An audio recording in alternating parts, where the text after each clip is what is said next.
रियान भाई अस्सलाम वालेकुम। वालेकुम सलाम। कैसे हैं सर आप? अल्लाह ठीक का है, शुक्र, फर्स्ट क्लास। अच्छा रियान भाई थोड़ा सा ये बताएं कि क्या फ्यूचर देखते हैं अगले 5 सालों में, 10 सालों में हॉकी के ऊपर? आप थोड़ा सा कोई रोशनी दें हमें सर। बिस्मिल्लाहिर्रहमानिर्रहीम। पाकिस्तान की नेशनल गेम है हॉकी, और आपने मुझसे क्वेश्चन किया है कि ये आइंदा आने वाले 5 सालों में पाकिस्तान की हॉकी का क्या फ्यूचर है।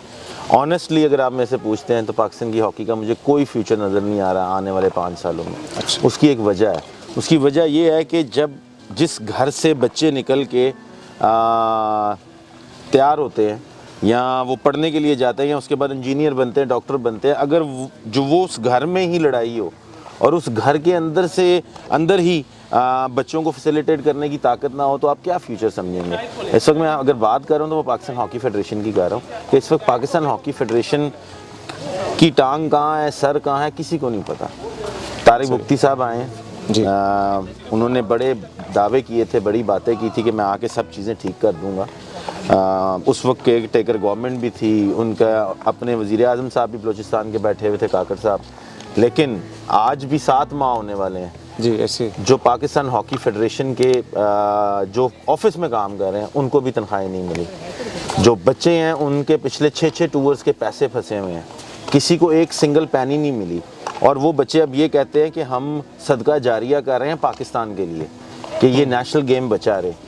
प्रेसिडेंट का काम क्या है? प्रेसिडेंट का काम है कि अगर वो अपने इदारे को नहीं चला सकता तो रिज़ाइन दे के थैंक यू वेरी मच, ये मेरे से नहीं चल सकता। अगर आप इसके हेड आए हैं तो इट्स योर रिस्पॉन्सिबिलिटी कि प्लेयर्स को पैसे क्यों नहीं मिल रहे, जो तनख्वाहें हैं वो क्यों नहीं दी जा रही, जो नीचे तबका बैठा हुआ अगर नहीं दी जा रही, क्यों नहीं दी जा रही, इसका कोई लाए अमल करें। नहीं होता तो अस्सलाम वालेकुम रिज़ाइन दे के कहें जी सॉरी मैं ये सीट के काबिल नहीं हूँ। तो ये चीज़ें अगर जब तक मसले हल नहीं होंगे, कैंप नहीं लगेंगे, टीमें बाहर जाके पाकिस्तान की टीमें दोनों जूनियर सीनियर बाहर जाके नहीं खेलेंगी, एक्सपोजर नहीं लेंगी, तो फिर 5 सालों का फ्यूचर कैसे मैं आपको बता सकता हूँ।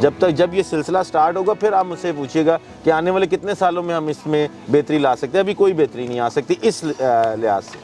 चलिए अल्लाह खैर करे। इंशाल्लाह आपने बिल्कुल ज़बरदस्त बात की है कि वाकई ऐसे ही है कि जब तक प्लेयरों को कुछ पैसे नहीं मिलेंगे, बाहर के टूर से उनकी डेलियों के पैसे नहीं मिलेंगे, तो कैसे दो सारा मुल्क की हॉकी तरक्की होगी। सर जी हमने इवेंट कराया 3rd अली अकरम गुज्जर हॉकी टूर्नामेंट। अब जैसे अभी मैंने आपसे पूछा, आपने कहा यार सफ़ीर मैं 2006 के बाद आज इधर आया हूँ, तो कैसा लगा सर आपको टूर्नामेंट में आके? सर सबसे पहले तो मैं ये टूर्नामेंट जिसने किया है, जो सारी चीज़ें देख रहे हैं वो उनमें से आप भी एक, आपका भी नाम है, और मैं ये कहूँगा कि मैं उनको बहुत ज़्यादा मुबारकबाद देता हूँ कि हॉकी हो रही है यहाँ पे, कोई और चीज़ नहीं हो रही, सिर्फ हॉकी हो रही है। और जो बंदा हॉकी करा रहा है वो इस वक्त वो भी सदका जारिया कर रहा है, क्योंकि पाकिस्तान में इस वक्त सिर्फ और सिर्फ क्रिकेट देखी जाती है और क्रिकेट बिकती है, क्रिकेट ही देखी जाती है। लेकिन जो बंदा क्रिकेट से हट के हॉकी की तरफ आ रहा है और जो हॉकी के टूर्नामेंट अरेंज कर रहा है वो उसको खराजे तहसीन है, क्योंकि पाकिस्तान में है तो हमारा नेशनल गेम, लेकिन अब मैं इसको अपना नेशनल गेम नहीं कहता हूँ, मैं पॉलिटिक्स को नेशनल गेम कहता हूँ। क्योंकि आपको हर चैनल पे रात 8 बजे से लेकर 11 बजे तक कोई चीज़ नहीं मिलेगी, सिर्फ एक ही चीज़ मिलती है, वो है सियासत की बातें, कौन आ रहा है, कौन जा रहा है, किधर से क्या हो रहा है। हम सब कुछ भूल चुके हैं, हम स्पोर्ट्स भूल चुके हैं, हम इंटरटेनमेंट भूल चुके हैं, हम आने वाले वक्त में जो हमारे हीरोज़ बनते थे उनको भूल चुके हैं कि हमने कैसे बनाने हैं। हम सिर्फ एक ही दौड़ में लगे हुए हैं और वो है पॉलिटिक्स। तो इससे बाहर आएँ, इनसे बाहर निकलें। इंडिया ने तरक्की क्यों की है? इंडिया ने तरक्की सिर्फ इस वजह से की है कि उन्होंने 2010 में एक प्लान किया था कि हम कॉमनवेल्थ गेम्स ऑर्गेनाइज करेंगे और 72 मुल्क यहाँ पे आके इस गेम्स का हिस्सा बनेंगे। वो कॉमनवेल्थ गेम्स के बाद जितनी फॉरेनर कम्युनिटी है वो आज तक इंडिया आ रही है, वो डर खौफ वो चीज़ें निकल गई हैं बाहर। हमने क्या किया अभी तक? हमने कुछ भी नहीं किया। अगर हम इसको सिर्फ एक मोटो बना लेना अपना कि पाकिस्तान स्पोर्ट्स इवेंट यहाँ पर ऑर्गेनाइज करेगा और फॉरेनर्स को यहाँ पे बुलाएगा, मैं आपको यकीन के साथ कह सकता हूँ जितना टेस्टी फूड हमारे पाकिस्तान में है ना, जितना पसंद किया जाता है हमारा पाकिस्तानी फूड, जितना गोरा आके जहाँ पे जो भी गोरा आता है वो यहाँ पे आके, क्योंकि मैं हॉलैंड में 3 साल लीग खेला हूँ, मैंने वहाँ जाके पाकिस्तानी खाने बना के गोरों को खिलाए, वो यकीन करें पागल हो गए।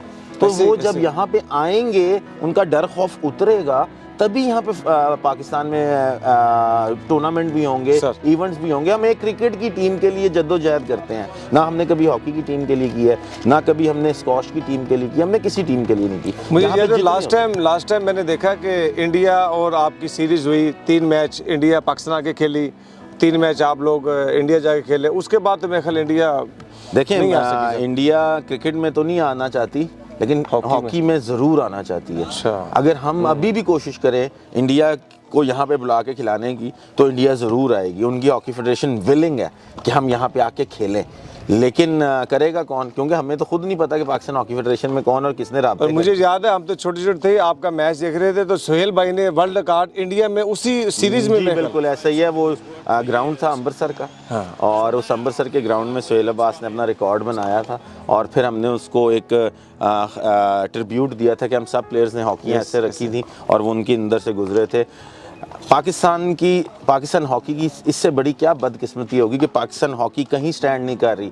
18 में है पाकिस्तान हॉकी, 18वें नंबर पे है रैंकिंग में, लेकिन आज भी हाईएस्ट गोल स्कोरर जो है वो पाकिस्तान का, जिसका नाम है सोहेल अब्बास। इससे बड़ी ऑनर पाकिस्तान के लिए क्या होगी? हम उस बंदे को भी ऐसे ट्रीट करते हैं कि जैसे वो एक नॉर्मल और ऑर्डिनरी इंसान है। यही सोहेल अब्बास, यही रेहान बट इंडिया में होते हैं। यकीन माने, मुझे केपीएस गिल ने कहा था कि अगर ये 2 प्लेयर हमारे पास होते तो हम इनके मुजस्मे बना के दिल्ली के चौकों में लगाते। जितने गोल रेहान बट ने इंडिया के खिलाफ किए हैं, इतने इंडिया में होके पाकिस्तान के खिलाफ करता तो यहाँ पर रेहान बट का मुजस्मा लगा होता। बिल्कुल बिल्कुल सर, बिल्कुल ऐसे ही है। बार रेहान भाई आपका बहुत बहुत शुक्रिया, आपने हमें इतना टाइम दिया। Thank you very much.